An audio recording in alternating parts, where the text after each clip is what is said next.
Welcome to the Totally Legit podcast. Today I'm alone. I'm going to tell you guys my Dark Souls story. I've been playing these games for quite a while, and I like to think that I'm a bit of an expert.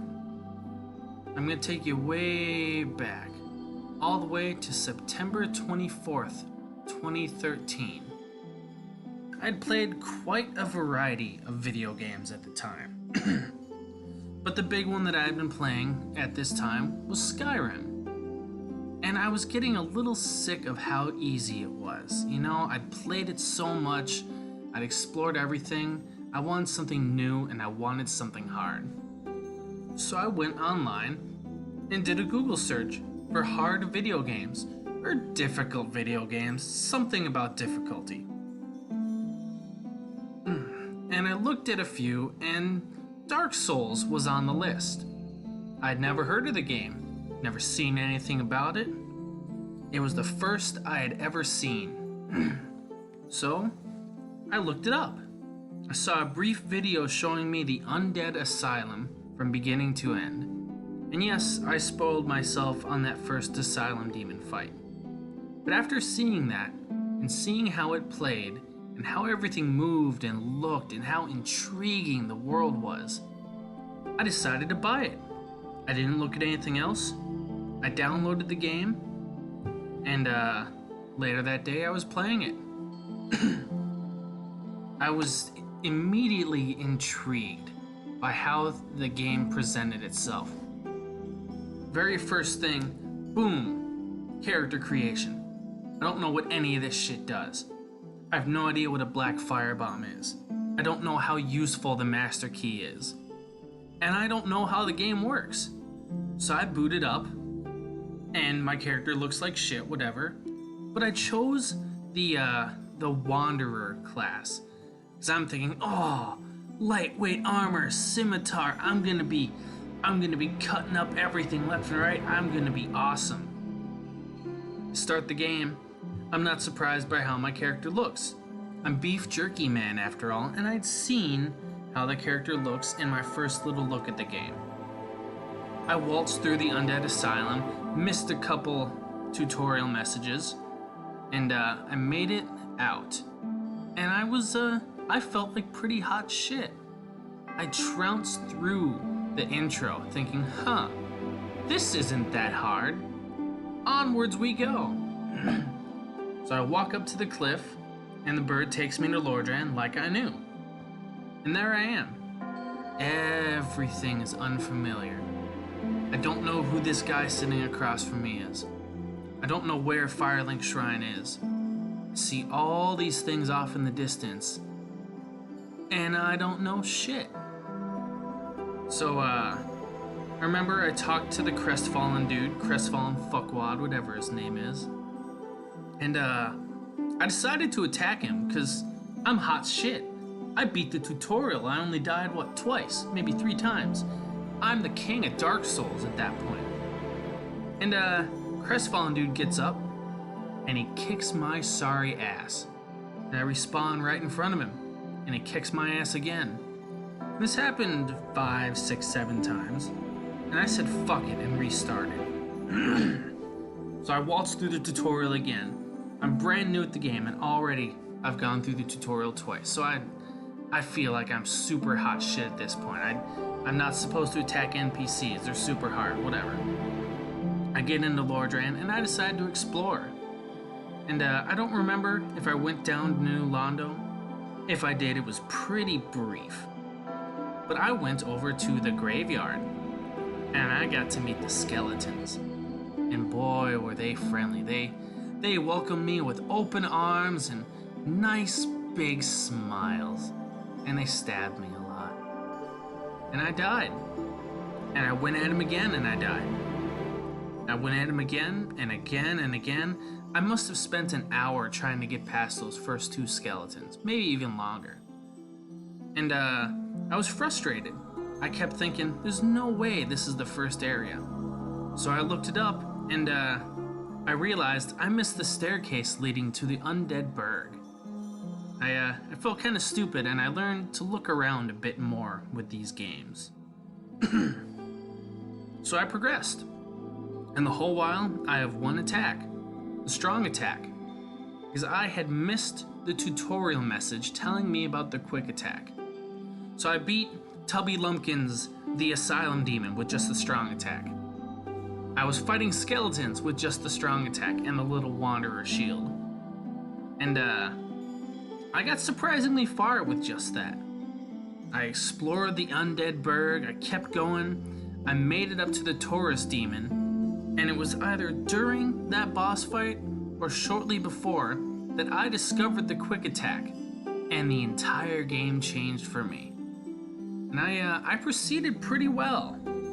I got my achievements pulled up here. Obviously you can't see them because I'm recording this audio. But if I look at my achievements, I got a bunch on the first day, and then I rang the Undead Church bell on the second day of playing. I progressed pretty quickly in that. And then I look, and the number of days between achievements gets further apart. Like, I got the Rite of Kindling not long after Quelaag, which was about a week after I got the game. And as I look, I see, there's 4, 5, 6 days between achievements. Remember, I took a break somewhere, but the achievements don't show it very well. But it wasn't until November 7th that I actually beat Dark Souls 1. Got the Link to Fire ending. That's well over a month, about a month and a half, just on my first playthrough. And it was hard. I got invaded in the Undead Burg very early. And of course, I got my ass kicked because I didn't know about the weak attack. And so I decided to play the game offline. And I mostly did for my first playthrough. I got up to Fat Ass and Stab, Ornstein and Smo, and I got my head caved in a lot. Solaire just wasn't cutting it for me. I didn't quite have those skills built up yet. And I went online for the second time at that point and summoned my first friendly NPC. So I'd gotten the gist of the summoning through the tutorials, and we managed to beat Ornstein and Smo. And then I went back offline, and I progressed, and I don't remember why, but it was in the Duke's archives that I summoned my second human player. And there's only one little bit that stands out to me. I don't even remember if he made it to the boss with me. But I remember he had the black leather armor, the Mask of the Child, a pole weapon, and a kite shield of some kind. And I remember I rotated one of the stairs, and I wasn't supposed to, and he did the what is it gesture when I rotated it back around to pick him up. And I thought that was neat. I don't think I'd even pulled up the gesture menu much at that point, because why would I? I was playing offline. And I played, and I just had so much fun with it. It was this intricate layout, the challenging difficulty. I had never felt so small in such a big world while still feeling competent, feeling like I was still a threat to these enemies. But they were a bigger threat to me, Seeing human enemies that were the same size as my character really put me on a sense of scale. The lords, the dragons, they were all massive, and they really just put me in my place. The place where I really knew that the shit had hit the fan was the Gaping Dragon. His head comes up over the little waterfall, and it's tiny, and I'm thinking, alright, it's gonna be, a pretty big enemy, maybe as big as the giant rat with the axe in its head is about what I was picturing. And as it comes up, this grotesque, malformed creature with teeth and spikes all along its torso came up, and it blew my fucking mind. I'd never seen anything like that. And I was in a state of shock to the point where I didn't even really fight it at first. I just kept watching it, and I was amazed. And it blew my mind that I had to fight something that big, that inhuman, that alien, and that threatening. And that was the first major slap in the face from Dark Souls for me. And there were others, you know, when crestfallen douche nozzle kicked my ass. That was a slap in the face. The skeletons were, but they were small.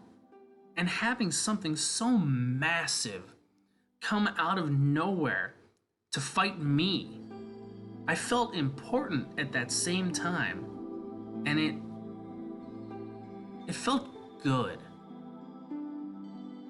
And so I played and I played, and I found out that there was a sequel coming out. And it wasn't that far away, March 2014. And I was pretty excited. This was a huge thing for me. It was the first game I pre-ordered. I'm not counting Skyrim because that was for the PC and my computer couldn't run it, so that doesn't count. I pre-ordered it and I got a physical copy. But my Xbox 360 at the time could not run physical discs. Real smart of me, huh?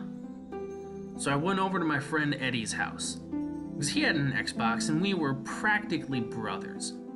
And I booted it up, and he watched me play.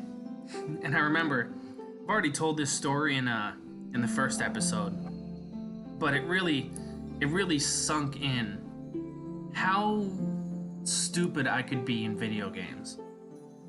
I'm in Things Betwixt for the first time. Haven't even made my character yet, which already threw me off. I walk forwards, and I get to that bridge before the handmaiden's house, or firekeepers, the bitches in red who laugh at you. And over to the left is the waterfall, and I look down, and there's an item by a tree. And I remember my exact words as I saw that were, "Oh, there's platforming like in the first game." So I walked around to the edge of the bridge, I looked down, I rolled off the ledge onto the lower ledge with the tree. Now I'm like, yeah, I got this. This game is gonna be my bitch.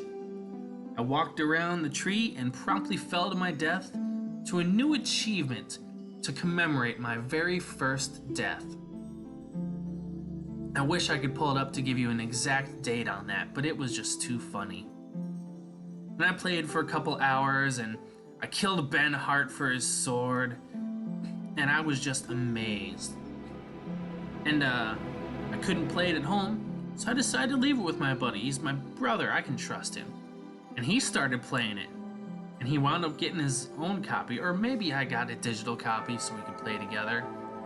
But he got hooked on it, and he became my Dark Souls friend, and we kind of experienced Dark Souls 2 side by side rather than cooperatively because of soul memory, and we didn't know what we were doing. And Dark Souls 2 rocked for me, because, you know, I hadn't played Bloodborne, I hadn't played Dark Souls 3 or The Surge or Neo, and this felt like a very natural progression. The movement was just a little faster, but the sprinting didn't last as long. Everything felt slower, but yet more responsive, and you could move while shooting arrows, and you had a torch, and the magic had been expanded upon, and everything was bigger and better. There were more bosses, more enemies, more weapons, more armor. You could dual wield.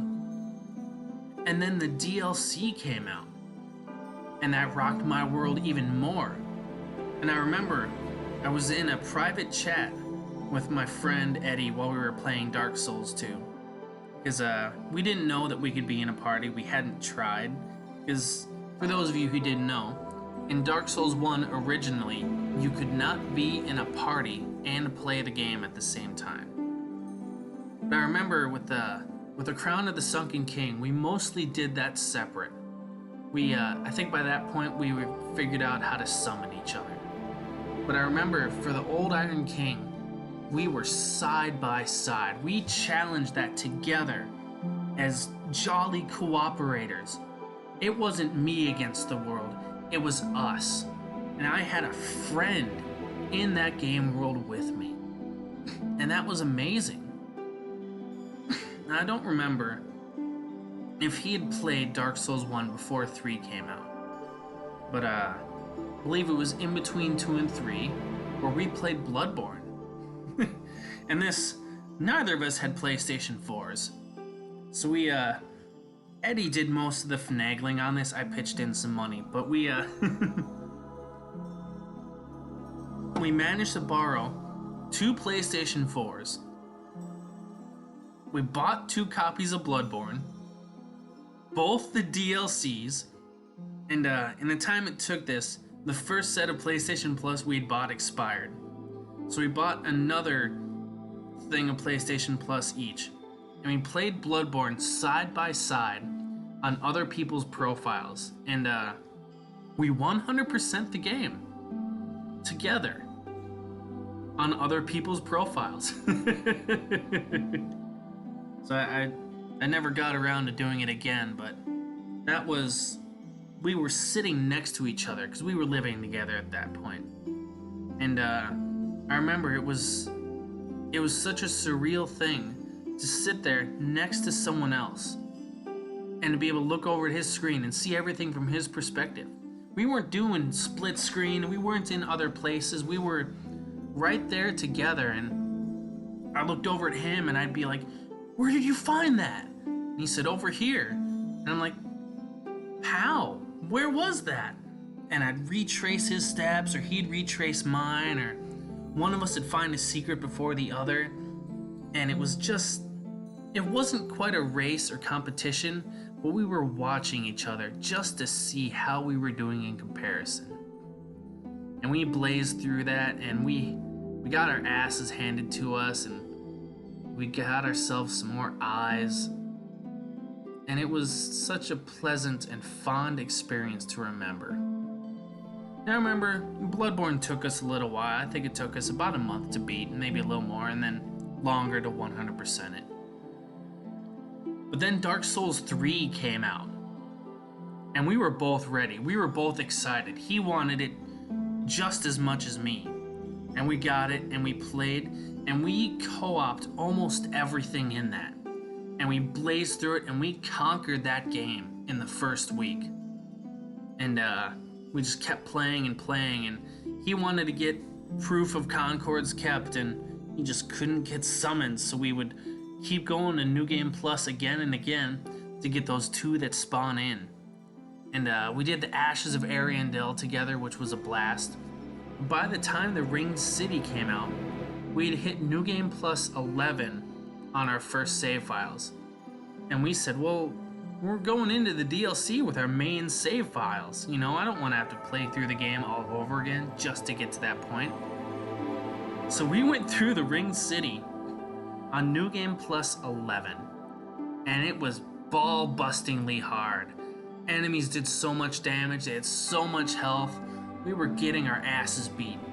And remember, Gale took us forever, because we just could not take his hits. You know, it's not like we had optimized builds or anything.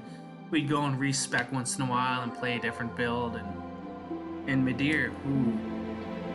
Dark Eater motherfucking Midir. God, fuck that boss, man. She, he, it's, them, I don't know what the fuck Midir is. Midir kicked our ass. And it got to the point where we both went back and reallocated our stats to be sorcery builds, and we just used Pestilent Mercury to beat it. That was before they patched it to do less damage to Midir. Oh man, it was...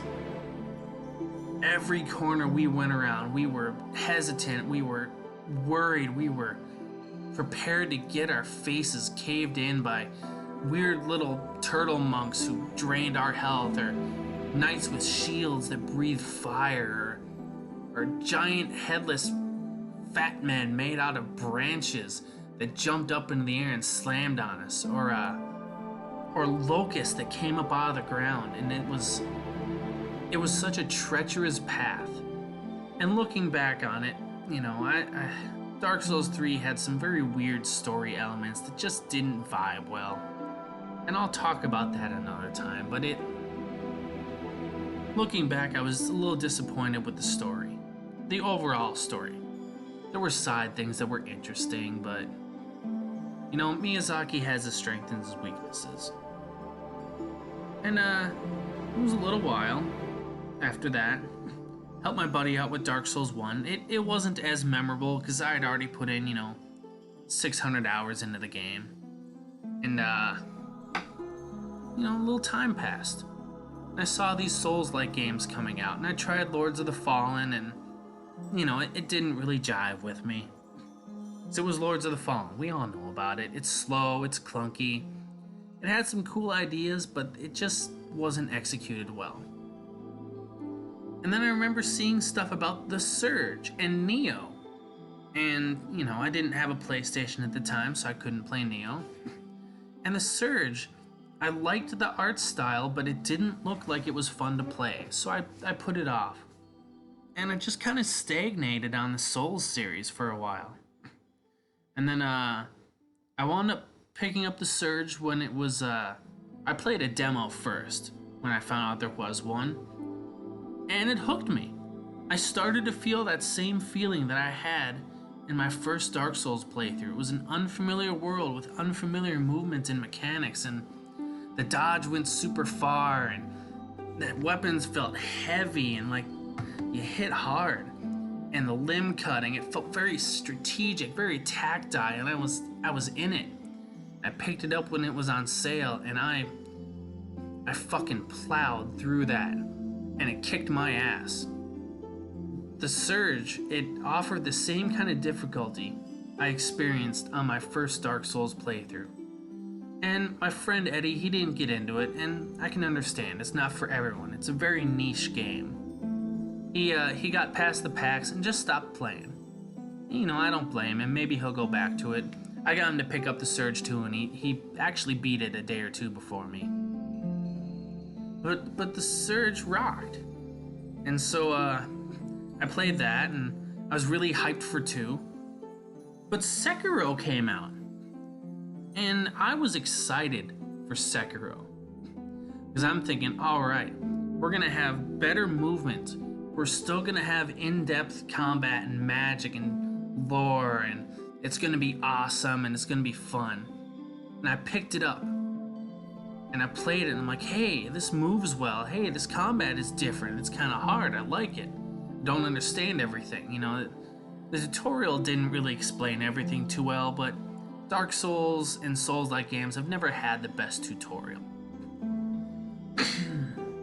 So I played it, and I played it. I found it hard, but not the kind of hard that was fun. With Dark Souls, I'd make a misstep, and suddenly I'm in a corner and the enemies gang up on me. And I die, and it was my fault. But Sekiro, there I am. I understand the mechanics. But still, I'm dying, and I'm dying, and I'm doing everything right, and it just... I played it and played it, and the story felt so contrived, and I wanted to get into it. These characters I thought could be interesting. But they didn't do much, The level design was linear but still intricate. Really cool enemies. I mean, who hasn't wanted to stab a giant black cock in feudal Japan, huh? 10 out of 10, game of the year because of that. But as I played, I realized there was really only 2 upgrades for yourself. It was more health and poise and more damage.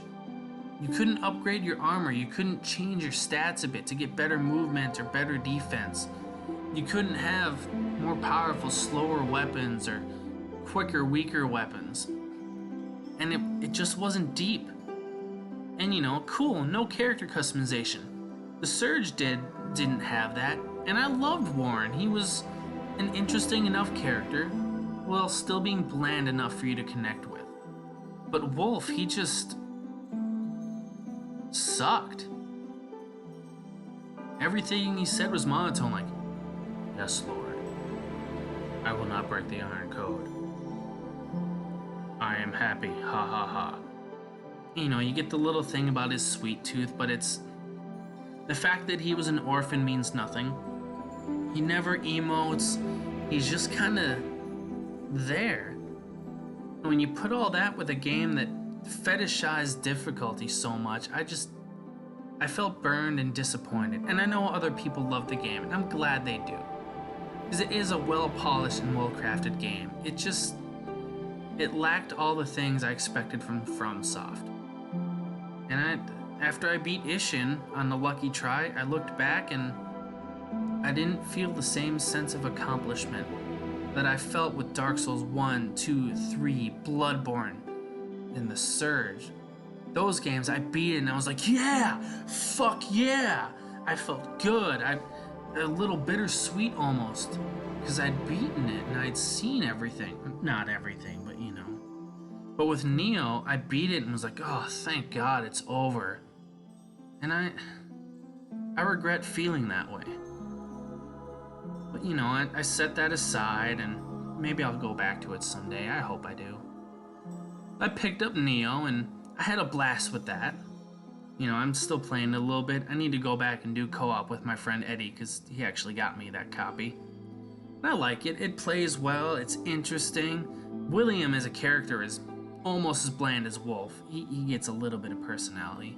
And I love all the weapon drops and the stances and all that. And then The Surge 2 came out. And you guys know I was hyped for that. I pre-ordered it. I played it that night. And it blew my fucking socks off. In case you didn't know, the people who made The Surge 1 and 2 also made Lords of the Fallen. And they learned. They looked at Lords of the Fallen and saw, oh, you know, this super slow, clunky stuff isn't really working. And the setting isn't really working either. Let's take it another direction. And so they did The Surge.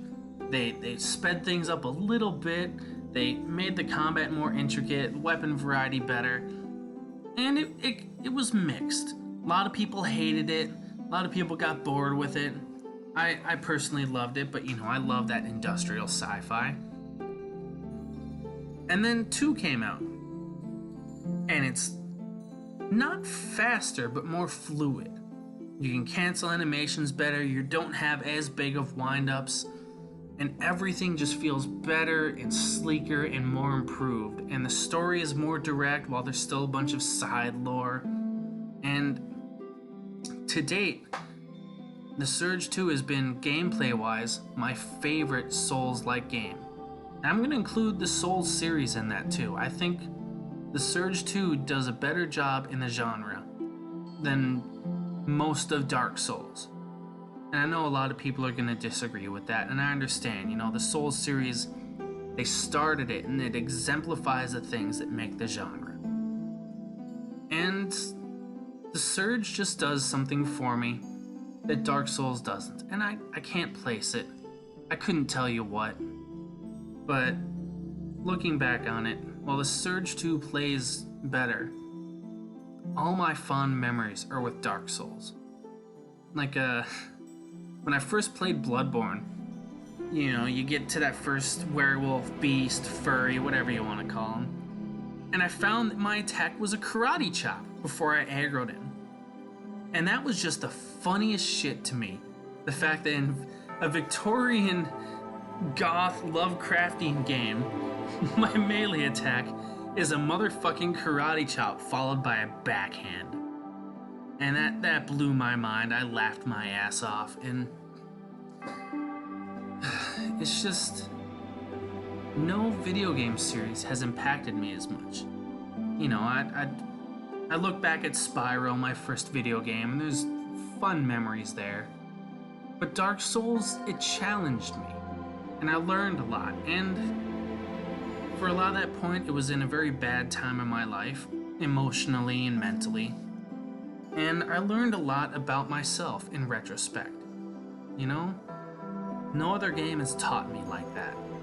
I learned to think faster and more clearly and to look at things. I learned the importance of bobbing and weaving and reading what's going on. I learned how to look at the environment more closely and notice the little details. I learned that not everything goes your way, even if you do everything right.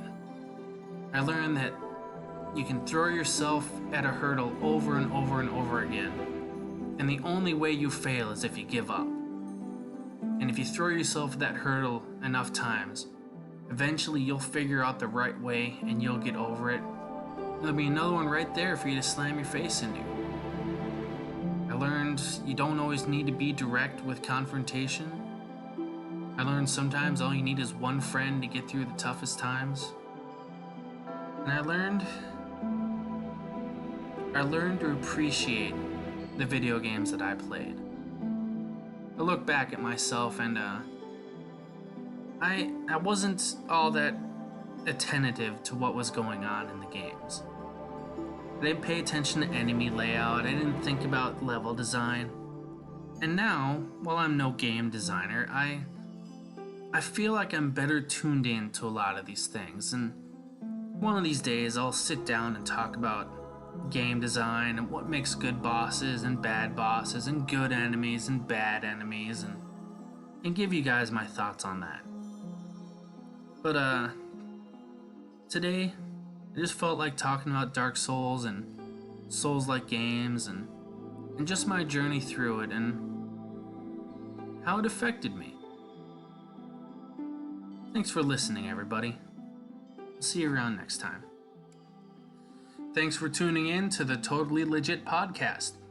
Check the description for links to some games that I've talked about before and now, as well as my Facebook page, various Totally Legit merchandise, maybe a couple other pages you should check out as well. See you guys later, and until then, don't you dare go hollow.